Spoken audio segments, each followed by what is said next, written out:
बिस्मिल्लाहिर्रहमानिर्रहीम। शुरू अल्लाह के पाक नाम से और ख़ातमुन नबीयीन के पाक नाम से। दोस्तों, मैं आप सबको वेलकम करता हूं अपने यूट्यूब चैनल एक यकीन की किताब पे। दोस्तों, आज की वीडियो में मैं एक बहुत ज़बरदस्त टॉपिक लाया हूं डिस्कस करने के लिए, और एक बहुत ऐसी ज़बरदस्त बात डिस्कस करने वाला हूं जो कि हमारे लिए सबसे पुरानी चीज़ होगी, हिस्ट्री की सबसे इम्पॉर्टेंट चीज़ होगी। एक ऐसी पहेली जिसका जवाब, जिसका मतलब इशारे जो हर तरह से उसको एडमिट किए जा रहे हैं और उसमें मुख्तलिफ राय रखते हैं लोग। वो ऐसी क्या चीज़ है जिसमें मतलब हर तरह से उसको पहेली की नज़र से देखा जाता है। और सबसे बड़ी बात ये कि ये चीज़ एक ऐसी पहेली का जिक्र करने लगा हूँ जिसमें मुस्लिम्स, क्रिश्चियंस यानी ईसाइयत और अनफॉर्चुनेटली यहूदी जो मुसलमानों के बड़े दुश्मन हैं, उन सब का कीदा सेम है। इस मामले में टॉपिक है हजरत आदम अलैहिस्सलाम के पाँव का निशान जो श्रीलंका में मौजूद है। एडम्स पीक के नाम से एक पहाड़ है वहां पे, और उस पहाड़ का नाम सिरिपादा भी है और उसको इंग्लिश में एडम्स फीट कहते हैं। तीनों रिलीजन जो ऑल ओवर द वर्ल्ड, मतलब जो इस वक्त हुक्मरानी करते हैं, जो सबसे ज्यादा लाइमलाइट में, हाईलाइट्स में रहते हैं और सबसे ज्यादा उनकी पॉपुलेशन है,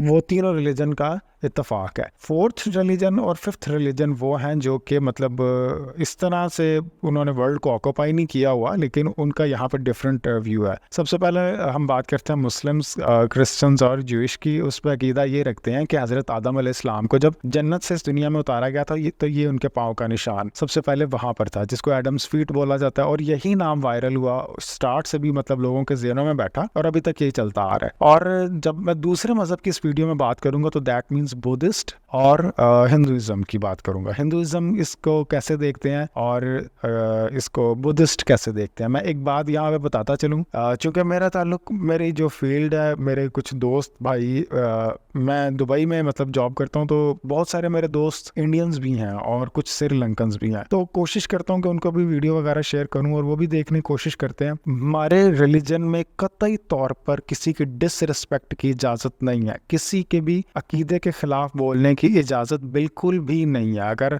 बात करेंगे तो बहुत अच्छे से बात करेंगे, ना हमारी तरफ से कभी कोई ऐसा कोई इस तरह का गलत कदम उठाने में देख रहे हैं। मैं जैसे मुसलमानों के दिल आज़ारी करने के लिए नाउज़ुबिल्लाह लोग कुरान पाक की बेहुरमती करते हैं, किसी मुसलमान की जानिब से कभी कोई जवाब, ऐसा कोई ऐसी हरकत देखने क्या सोच भी नहीं सकते मुसलमान। खैर, बैक टू द टॉपिक। जो गौतम बुद्ध के मानने वाले हैं, जो बुद्धिज़्म के मानने वाले हैं, बुद्धिस्ट लोग हैं, वो ये मानते हैं कि ये पाँव का निशान जो है, ये हज़रत आदम अलैहिस्सलाम का नहीं बल्कि गौतम बुद्ध के पाँव का निशान है। और जो हिंदुइज्म के मानने वाले लोग हैं वो ये मानते हैं कि ये उनके गॉड शिवा के पाँव का निशान है। अब कुछ फैक्ट्स मैं आपके सामने रखूंगा, जब आपकी किसी से बात हो या आप उसको इल्मी नज़र से देखना शुरू करें तो फिर आप इसको बयान कर सकते हैं या अपने माइंड में रख सकते हैं। सबसे पहली बात यह है कि वो मानते हैं कि हज़रत आदम अलैहिस्सलाम का पाँव नहीं है, क्योंकि उस वक़्त ये एक पाँव का मतलब निशान था और बाकी नहीं नज़र आया। दैट मीन्स कि ये एक साइड, वन साइडेड मतलब बात हुई ना, कि बाकी कदम के निशान क्यों नहीं थे। अगर उस वक़्त वो सडन जब पहली चीज़ आती है दुनिया में या कहीं पे भी, हम एक नॉर्मल, इसको ज़रा लॉजिकल देखें, हम कहीं पर भी जब फर्स्ट टाइम जाते हैं तो उसकी हर चीज़ मेमोरी बन के रहती है, कि याद बन के रहती है। ज़मीन पे उनको उतारा जा रहा था तो पॉसिबल है कि पहला जो पाँव का निशान हो वो ज़रा ज़ोरदार हो। आप मेरी बात को समझने की कोशिश कीजिएगा,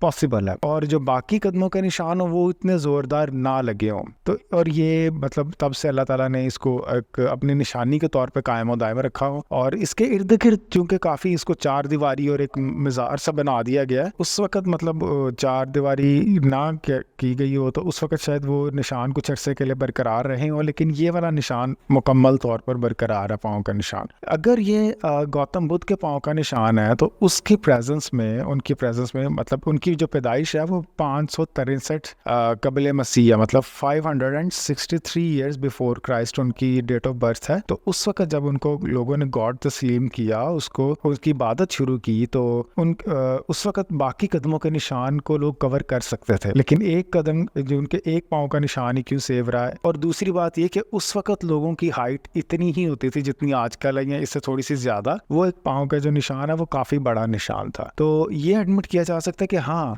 हजारों साल पहले हो सकता है पॉसिबल के कई पाँव का जो निशान है या लोगों की जो जिसामत है वो काफ़ी बड़ी हो। और तारीख में ऐसी बातें देखने में भी आई हैं। हमारी हज़रत नूह अलैहिस्सलाम के वाक़े में किरदार का जिक्र है, औज बिन अनक, और उस वक्त मैं एक वीडियो बना रहा हूँ बहुत ज़बरदस्त सी, जो बड़े पहले ज़माने में लोग हुआ करते थे। उसके अलावा और भी हिस्ट्री में ऐसे बहुत सारे कैरेक्टर्स का जिक्र है कि जिनकी ताकत और जिनके कद काठ बहुत बड़े हुआ करते थे, लेकिन वो आज से बहुत पुराने थे। हज़रत यूसुफ अलैहिस्सलाम के जो भाई थे, 12 के 12 भाई, उनमें कोई ख़ास अल्लाह ताला ने हर एक में कोई ख़ास करैक्टर रखा हुआ था, कोई ख़ास एक ताकत या कोई ख़ास निशानी, कोई ख़ास उनको कुव्वत दी गई थी। जो सबसे बड़े भाई थे उनके अंदर इतनी ताकत थी कि वो शेर के मुंह में हाथ डाल के शेर को मतलब मुंह को पकड़ के दोनों साइड से ऐसे खोल सकते थे कि उसका मुंह मतलब एक हाथ जो हिस्सा मुंह का वो एक हाथ में और दूसरा हिस्सा दूसरे हाथ में आ जाता था। इतनी ताकत थी। तो पुराने ज़माने में ये सब चीज़ें देखने में आती थी। और अगर गौतम बुद्ध के हवाले से ये बात की जाए तो ये एक मानने वाली बात नहीं है, क्योंकि बाकी अगर पाँव के निशान उनके होते तो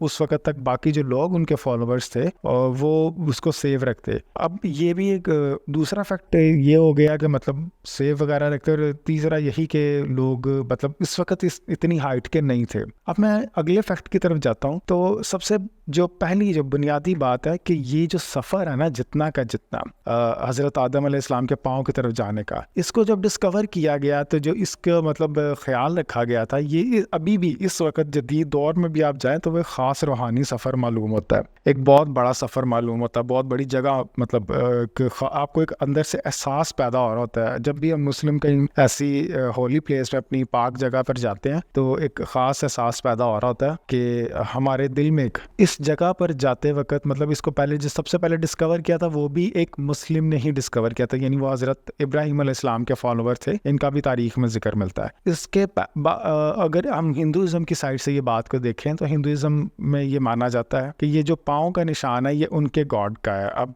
लेकिन इस बात पे बिलीव करने वाले हिंदू कम्युनिटी में ही बहुत कम लोग हैं कि उनके गॉड का ये निशान है, पाँव का निशान। इवन इसको इस बात से थोड़ा सा कि जो गॉड्स हैं, जो इनके भगवान जो मानते हैं जो हिंदुज़म में, उनका मतलब जो टफ टाइम था वो उन्होंने श्रीलंका में गुजारा था। तो इसके अलावा भी अगर कोई और उनकी प्रेजेंस होती तो वो उनको भी मतलब सिक्योर करके रखते। तो अगर और भी कुछ ऐसी चीज़ें होती तो वो उसको एडमिट करते, लेकिन वो एक ही रीज़न इसको देते हैं जो कि एक मेरे नज़दीक ये एक इनफ नहीं है।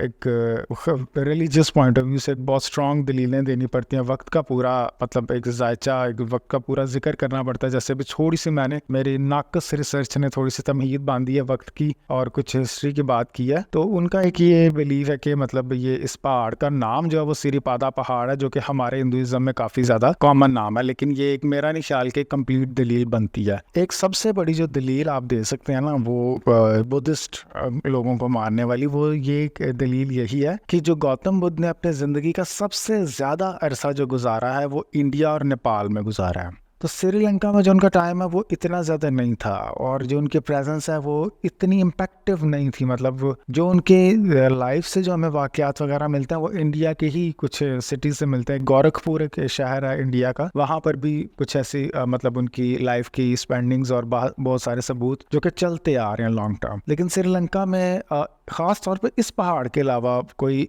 एज सच इम्पॉर्टेंट बात इसी पहाड़ के अंदर या इर्द गिर्द कोई नहीं मिलती। एक ये भी बहुत बड़ा सबूत है। बीइंग अ मुस्लिम हमारे पास हमें एक हमारी नाकामी जो मैं एंड पे वीडियो के बता रहा हूँ वो ये है कि हमने इस जगह को ज़्यादा रिसर्च की ही नहीं। श्रीलंका खुद भी इकोनॉमिक क्राइसिस का शिकार है और पाकिस्तान तो माशाल्लाह बहुत ही ज़्यादा ही कामयाब हो गया। तो ये अगर हम उस पर रिसर्च करें तो हमें बहुत सारी ऐसी चीज़ें अभी भी मिल सकती हैं, क्योंकि श्रीलंका में तबलीग भी इतनी नहीं जितनी बाकी मुल्कों में ये इतनी तबलीग, और श्रीलंका में पर रिसर्च तो बहुत आगे की बात आ जाती है। उम्मीद करता हूँ आपको वीडियो पसंद आई होगी। अगर मेरी कोई बात आपको अच्छी ना लगे तो कमेंट में थोड़ा लाइटर मोड पर उसको क्रिटिसाइज़ कीजिएगा। अपना ख्याल रखिएगा। अल्लाह हाफिज़।